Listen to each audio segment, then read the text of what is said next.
Hello guys, I am back. आज हम करेंगे नई theory emotional intelligence ability model. BEd second semester का टॉपिक है हमारा। एक और थ्योरी है हमारी इंटेलिजेंस की, तो शुरू करते हैं। सबसे पहले हम बात करते हैं कि हमारे पास जो इमोशनल इंटेलिजेंस है इसके तीन जो है वो मॉडल्स प्रपोज किए गए थे। एक था एबिलिटी मॉडल, एक है ट्रेट मॉडल और एक है इन दोनों का मिक्स मॉडल। पर हमारे कोर्स में सिर्फ एबिलिटी मॉडल है, तो आज हम सिर्फ उसी के बारे में ही पढ़ेंगे। तो जो एबिलिटी मॉडल है इमोशनल इंटेलिजेंस का, ये दिया गया है मेयर, सेलोवे, कुरुसो। इन तीनों ने मिलकर ये हमें इमोशनल इंटेलिजेंस का एबिलिटी मॉडल दिया है। इसका मतलब ये है, इनका मेन थिंकिंग ये था कि जो इमोशनल इंटेलिजेंस है वो एक एबिलिटी है। एबिलिटी यानी कि हम उसे अक्वायर कर सकते हैं, उसे ट्रेनिंग से या फिर किसी चीज़ से हम ले सकते हैं, इन्वायरमेंट से मिलती है। ये ट्रेट या करेक्टरिस्टिक नहीं होती कि बच्चों के अंदर ये इनहेरिट नहीं होता है इमोशनल इंटेलिजेंस। ये हम अक्वायर करते हैं इन्वायरमेंट से, अपने एक्सपीरियंसेस से, ट्रेनिंग से, प्रैक्टिस से। तो ये इनकी बेसिक अजम्पशन थी जिसके ऊपर इन्होंने एबिलिटी मॉडल दिया। तो एबिलिटी के नाम से ही याद रहेगा कि ये मॉडल बात करता है कि इमोशनल इंटेलिजेंस एबिलिटी से आती है, ट्रेट से नहीं आती, ये इनहेरिट नहीं होती है। इसके अलावा उन्होंने बात करी है कि जो इमोशनल इंटेलिजेंस होता है, इमोशनल इंटेलिजेंस होता क्या है। तो अगर मैं बेसिक भाषा में बात करूँ तो इमोशनल इंटेलिजेंस होता है इमोशनल इंटेलिजेंस होता है कि हमारे इमोशंस के बारे में जानना, उसको इन्फ्लुएंस करना, अपने इमोशंस को और दूसरे के इमोशंस को जानना और इन्फ्लुएंस करना। अगर मैं बेसिक भाषा में बात करूँ इमोशनल इंटेलिजेंस होता क्या है। बहुत सारे रिसर्चर्स और स्कॉलर्स ने इमोशनल इंटेलिजेंस पे डिबेट किया कि ये ज़रूरी है, नहीं है, क्यों ज़रूरी है, इमोशनल इंटेलिजेंस में क्या क्या पर्सपेक्टिव्स आएंगे, सब कुछ। देन उसके बाद जाकर ये मॉडल हमारा डेवलप हुआ। जो हमारा इमोशनल इंटेलिजेंस है उसका जो एबिलिटी मॉडल है, इसे हम न्यू इंटेलिजेंस कंसीडर करते हैं क्योंकि ये बहुत ही ज़्यादा लेटेस्ट बाय दिया गया है। दूसरा sorry hello guys, welcome back. जी, घर में खाना पक रहा है इस मॉर्निंग की, तो थोड़ा सा धसका आ रहा है एंड प्लीज़ कॉपरेट अगर आगे भी धसका आए तो यस, मैं इमोशनल इंटेलिजेंस की बात करी थी कि इमोशनल इंटेलिजेंस का जो एबिलिटी मॉडल है इसे हम न्यू इंटेलिजेंस भी कंसीडर करते हैं क्योंकि फ़र्स्ट ऑफ ऑल ये लेटेस्ट बाय है और दूसरी इसने एक स्टैंडर्ड बात करी है, दैट इज़ कि ये अभी की बात करें कि इसे हम अक्वायर कर सकते हैं, ट्रेड की बेसिस पे नहीं। क्योंकि इन द 20th सेंचुरी के स्टार्टिंग में 90s समथिंग के फर्स्ट डिकेड की अगर मैं बात करूँ तो बिहेवियरिज्म बहुत ज़्यादा फेमस था, ट्रेंड में था।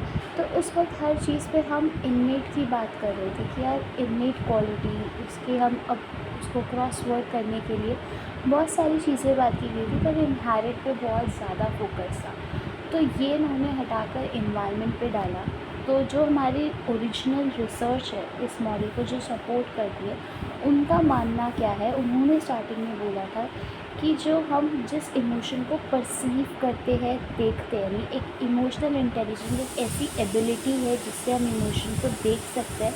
इमोशन को हम जोड़ कर, यानी बहुत सारे बिखरे हुए इमोशंस को जोड़ कर अपने थॉट्स को प्रोसेस कर पाते हैं, समझ पाते हैं अपने इमोशन को और दूसरे के इमोशन को, और इन इमोशंस को मैनेज कर पाते हैं सो दैट हमारी ग्रोथ हो सके। इसको हम इमोशनल इंटेलिजेंस कहते हैं। इमोशनल इंटेलिजेंस के इसके अंदर 4 ब्रांचेस या फिर 4 टाइप्स बताए गए हैं। पहला है perceiving emotions, understanding emotions, using emotions and managing emotion. एक चीज़ बोलनी है कि इन चारों में कोई साइकिल जैसा नहीं है कि पहले ये आएगा फिर ये आएगा फिर ये आएगा, जस्ट अ टाइप। इसे हम अंदर सीक्वेंस कैसे भी लिख सकते हैं। यहाँ जानबूझ के शफल लिखकर आ गया है। फिर मैं आपको इसका अक्रॉनिम बताऊंगी कि इसे हम याद कैसे कर सकते हैं, एक साइकिल की तरह याद कर सकते हैं हम, सो दैट ईजी रहे। तो इसका मतलब ये नहीं कि साइकिल की तरह चलता है, ये प्रोसेस नहीं है, ये टाइप्स है। तो सबसे पहला आता है perceiving emotions, that is emotional perception. तो इमोशनल परसेप्शन के अंदर हम सामने वाले का फेस देखकर, यानी फेशियल एक्सप्रेशन देखकर या उसकी आवाज़ से बता सकते हैं कि वो कौन सा इमोशन शो कर रहा है। यानी कि जब मैं आइडेंटिफाई कर पाती हूँ दूसरे लोगों का emotion, that is my emotional perception. एक चीज़ है इमोशनल इंटेलिजेंस, दो तरीके की है। एक तो कि हम अपने इमोशंस के साथ कैसे कर रहे हैं ये सारी चीज़ें, दूसरा कि दूसरे के इमोशंस के साथ कैसे कर रहे हैं ये चारों चीज़ें। तो सबसे पहले इमोशनल परसेप्शन आता है, दैट इज़ कि मैं दूसरे के जो सामने पर्सन खड़ा है उसके फेशियल एक्सप्रेशन, उसके आवाज़ से उसके फ़िज़िकल और साइकोलॉजिकल स्टेट का पता लगा पा रही हूँ कि वो इस समय क्या सोच रहा है, क्या महसूस कर रहा है, क्या इमोशन शो कर रहा है। वहीं पर अगर मैं अपनी बात करूँ तो मैं भी उस सिचुएशन में कैसा इमोशन मुझे शो करना है, उस इमोशन का क्या एक्सप्रेशन होगा, तो वो मैं उस ज़रूरत के अनुसार दिखा पाऊँगी। तो दिस इज़ इमोशनल परसेप्शन, अगर मैं बहुत ही शॉर्ट बेसिक बात करूँ तो। अब यहाँ पर आते हैं कि जो लोग, हमने एक वार्क मॉडल की बात की थी पहले, कि वार्क मॉडल जो दिया गया था उसके अंदर हमारे विजुअल और ऑडिटरी थे। तो जो ऑडिटरी लोग होते हैं जो सिर्फ सुनकर समझ सकते हैं, उनके लिए बड़ा मुश्किल होता है कि आप एक्सप्रेशन देख के पता लगा पा रहे हैं कि सामने वाले का इमोशन कैसा है। तो सिर्फ आवाज़ से फॉर्मुलेट कर पाता है। जैसे कि फॉर एग्ज़ाम्पल ऐसी सिचुएशन हो सकती है कि वो दुखी, मतलब वो फेशियल एक्सप्रेशन तो बहुत ज़्यादा खुशी वाला दिखा रहा है, बट उसकी आवाज़ जो है वो काफ़ी दुख भरी है कि वो अपने इमोशन छुपा रहा है, सामने वाले को दुख नहीं पहुंचाना चाहता है, इसलिए हंस रहा है। तब यहाँ पे कॉन्ट्राडिक्ट हो जाता है, क्या आप देख कर कुछ और समझ रहे हैं, सुनकर कुछ और समझ रहे हो। जो सिर्फ ऑडिटरी है, जो सिर्फ सुनकर समझेंगे उनकी इंटरप्रिटेशन अलग होगी, जो सिर्फ देख कर समझेंगे उनकी इंटरप्रिटेशन अलग होगी। तो यहाँ पर वो डिफ़िकल्टी आ जाती है इमोशनल परसेप्शन। तो इसीलिए दोनों को लिंक करके हम समझते हैं कि हमारा परसेप्शन क्या है, क्या इमोशन परसीव हो रहा है, दिखाई दे रहा है। परसीव यानी क्या, दिखाई दे रहा है। नेक्स्ट है यूज़ ऑफ इमोशन, कि हम इमोशन को यूज़ कैसे करते हैं। इमोशन को ना सबसे पहले यूज़ कैसे करते हैं, इसके लिए हम एक एग्ज़ाम्पल ले लेते हैं। जैसे कि फॉर एग्ज़ाम्पल एक बच्चा है, उस बच्चे को एक टॉय चाहिए और वो टॉय सबसे महंगा है। तो उसके मम्मी पापा एक टीवी शो देख रहे हैं, तारक मेहता का उल्टा चश्मा ले लो, वो हंस रहे हैं, मस्ती मजाक कर रहे हैं। तो उसे देख के पता चलता है कि अभी मेरे मम्मी पापा का मूड काफ़ी लाइट है, तो मैं उनसे जाकर मांग सकता हूँ। तो ऐसे ही अगर दूसरा बच्चा है सेम, पर उसके मम्मी पापा भी कहीं से झगड़ कर आए हैं, काफ़ी अभी बहुत गुस्से में, तो उनके पास नहीं जाएगा कि ज़िद करने की मुझे टॉय दे दो। तो यहाँ पर उस बच्चे ने क्या किया, यहाँ पर उसने अपना इमोशन यूज़ करा, कि उसे पता था कि सामने वाले के इमोशन कैसे है, उसके हिसाब से अपने इमोशन को प्रायोरिटाइज़ करा और वो यूज़ कर करा। तो दिस इज़ कॉल्ड एबिलिटी, कि इस एबिलिटी को, कि जब आप सिचुएशन देखकर इमोशन को यूज़ करते हो या फिर अपने इमोशंस को प्रायोरिटाइज़ कर लेते हो कि कब कौन सा इमोशन दिखाना है, तो इसे हम यूज़ ऑफ इमोशन कहते हैं। या फिर सॉरी, या फिर आप अपने इमोशंस को रीजनरेट करते हो। तो फॉर एग्ज़ाम्पल एक बच्चा खुश आया एंड घर पे जाकर पता चलता है कि घर पे चोरी हो गई है।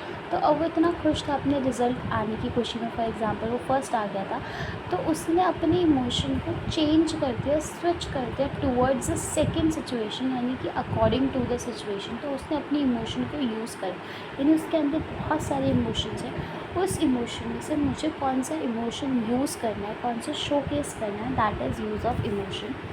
इसके बाद आता है हमारा अंडरस्टैंडिंग इमोशन। जब मैं परसीव करती हूँ, सामने फेशियल एक्सप्रेशन में साउंड से पहचानती हूँ कि बंदे का इमोशन क्या है, तो उसे अंडरस्टैंड करना, यानी उसे डीपली समझना, सिर्फ परसीव नहीं करना कि एक्सप्रेशन क्या कह रहा है, साउंड क्या कह रही है, उस इमोशन के साथ एक रीज़न आउट करना कि यार ये इमोशन आया तो उसका क्या कारण है, या इस इमोशन की वजह से क्या रिज़ल्ट आ सकता है। तो जब मैं उस इमोशन को रिलेट कर देती हूँ बाकी के अदर इमोशन के साथ या किसी सिचुएशन के साथ, so that is called understanding emotion, कि मैं वहाँ पे कॉजेज़ और कॉन्सिक्वेंसेस को समझने की बात कर रही हूँ। तो यानी कि जो हमारे कॉम्प्लेक्स फीलिंग्स होते हैं उनको समझना, सिर्फ आप फेशियल एक्सप्रेशन से जज करके नहीं बोलो कि now it is happy, no now it is sad. आपने यहाँ पे बहुत सारे चीज़ों को मिक्स करके एक चीज़ अज्यूम करी है, समझा है सामने वाले का भी मूड कैसा है।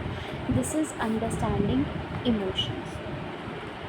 तो बहुत सारे लोग क्या होते हैं ना, सिर्फ फेस का एक्सप्रेशन देखते हैं और सोचते हैं कि अच्छा खुशी ही होगा, पर वो नहीं करते कि अभी तो इसके घर में चोरी हुई है, वो फेस पे दिखा रहा है वो खुश है, आपने सिर्फ फेस का एक्सप्रेशन देखा, दैट इज़ इमोशनल परसेप्शन आपका अच्छा है। बट अगर आपने उसके रीज़न, कॉन्सिक्वेंसेस सब कुछ जोड़ कर समझा, then you will get to know the real emotion. तो दिस इज़ अंडरस्टैंडिंग इमोशन।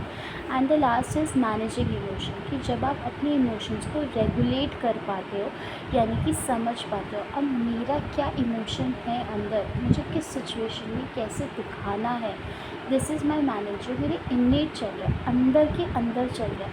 अब जैसे कि फॉर एग्ज़ाम्पल मुझे पता है कि कॉलेज में हमें हंसते खेलते खुश रहना है, तो मैं वहाँ पर अगर मुझे कोई चीज़ हर्ट कर रही है, किसी फ्रेंड जोन की, किसी फ्रेंड की बात, तो मैं उस इमोशन को कंट्रोल कर लूँगी, मैं वहाँ पर नहीं दिखाऊँगी, क्योंकि मैं नहीं चाहूँगी कोई रिश्ता ख़राब हो या वो फ्रेंडशिप ख़राब हो। तो दिस इज़ मैनेजिंग इमोशन। कोई किसी की बात हर्ट करी, किसी के बर्थडे पार्टी चल रहा था, मजाक मस्ती चल रही थी एंड किसी ने कुछ बोला किसी को और वो हर्ट करा, पर आपको पता है उस सिचुएशन में आप हंगामा करना is not a good thing, it's a bad thing, इसका स्पेशल डे है, वो ख़राब हो जाएगा। तो आपने क्या करा, रेगुलेट करा, सेल्फ रेगुलेट करा, अपने थॉट्स को रेगुलेट करा और आपने सोचा क्या किस समय कौन सा इमोशन दिखाना है। आपके घर में चोरी हो गई, चोरी होने के बाद कुछ लोग सदमा में दिखाते हैं, कुछ लोग इंटेलिजेंस शो करते हैं कि अच्छा ठीक है अब ऐसा करते हैं, थोड़ा सा और चालाकी दिखाते हैं कि वो जासूसी शुरू कर देते हैं। तो आपको कौन सा इमोशन दिखाना है, सेल्फ रेगुलेट करना इज़ कॉल्ड मैनेजिंग इमोशन। अब आप सोच रहे हो कि यूज़ ऑफ इमोशन और मैनेजिंग इमोशन में डिफरेंस क्या है। मैनेजिंग इमोशन इज़ इनमें कि मैं अंदर ही अंदर बहुत सारे इमोशन में से चूज़ कर लूँ कि कौन सा करना है, दिखाना है इमोशन, एंड वो इमोशन को दिखाना is called use of emotion. अब मैंने आपको कहा था स्टार्टिंग में कि हम इसका एक्रोनिम बना सकते हैं, इस इन चारों को, ये चारों अलग अलग है बट एक साइकिल की तरह कर सकते हैं। जैसे कि फॉर एग्ज़ाम्पल मैंने एक केस ले लिया कि एक बच्चा है, ठीक है, अब मैं किसी इंसान से मिली, दिस इज़ इसका नाम ले लेते हैं हम ही, इसका नाम ले लेते हैं शी। अब ही जब शी से मिला तो शी के फेशियल एक्सप्रेशंस उसने देखे, क्या देखे, फेशियल एक्सप्रेशन। तो उसने फेशियल एक्सप्रेशन देखे तो उसने क्या करा, इमोशनल को परसीव किया, इमोशन को परसीव करा। फिर उसे याद आया, जैसे कि फॉर एग्ज़ाम्पल इसका फेशियल एक्सप्रेशन था हैप्पी, तो अब इसने लिंक करा कि ओ कल तो उसका बर्थडे था, अगर कल उसका बर्थडे था तो उसने क्या करा, इस इमोशन को, इस कल था इसका बर्थडे तो बहुत सारे गिफ्ट्स मिले, इसके साथ लिंक कर दिया, क्या कर दिया, रिलेशन बना दिया। तो इसीलिए हम इसे क्या कहेंगे, अंडरस्टैंड करना इमोशन को, कि वो अंडरस्टैंड कर पाया। अब वो इस बर्थडे पार्टी में जा नहीं पाया था due to some personal problem, तो इस वक्त वो अपने अंदर असमझ में है कि मैं इसके साथ खुशी दिखाऊं या फिर मुझे अब इसे गिफ्ट देना है। मैं गया नहीं था बट गिफ्ट तो देना ही पड़ेगा, चाहे मैंने पार्टी खाई हो या ना खाई हो, बट मुझे तो इसे गिफ्ट देना ही पड़ेगा। तो अफसोस दिखाऊं कि शिट मेरे पैसे फूक गए एंड रिटर्न में कुछ नहीं मिला। तो दिस इज़ डिसीजन मेकिंग। तो जो इंटरनली डिसीजन मेकिंग चल रही है कि इमोशन मैनेज होना चाहिए, तो this is called management of emotions. And फिर जब मैंने मैनेज करा और मैनेज करके ही ने शी के सामने शो करा क्या इमोशन, तो उसे हम कहते हैं यूज़ ऑफ इमोशन। तो इस तरीके से आप एक साइकिल में याद कर सकते हो कि सबसे पहले हम परसीव करते हैं कि वो क्या इमोशन शो कर रहा है, फिर उसे लिंक करके अंडरस्टैंड करते हैं, फिर अंडरस्टैंड करने के बाद हमें कौन सा इमोशन दिखाना है तो उसे हम मैनेज करते हैं, एंड जो दिखाते हैं, शो करते हैं, that is use of emotion. इन चारों का आपस में कोई लिंक नहीं है, ये केस स्टडी सिर्फ और सिर्फ लर्निंग के पर्पज़ से बनी है, इसका और इनका कोई आपस में लिंक नहीं है, क्योंकि ये साइकिल नहीं है, इट्स जस्ट अ टाइप, ये प्रोसेस नहीं है। बहुत बार बोल रही हूँ, कहीं आप फ्लो चार्ट में ऐसे प्रोसेस की तरह साइकिल बनाकर आ जाए तो उसके कुछ नंबर नहीं मिलेंगे, because this is not a cycle. दूसरा कि इन इमोशंस में दो जगहों की बात हो रही है, एक तो अपने खुद के इमोशंस और दूसरा दूसरों के emotions at the same time. तो इस वजह से यहाँ पे ये चीज़ें अलग हो जाती हैं। आई होप आपको क्लियर है। If you like my video, then please like, share and comment and subscribe my channel. Press the bell icon also. Thank you.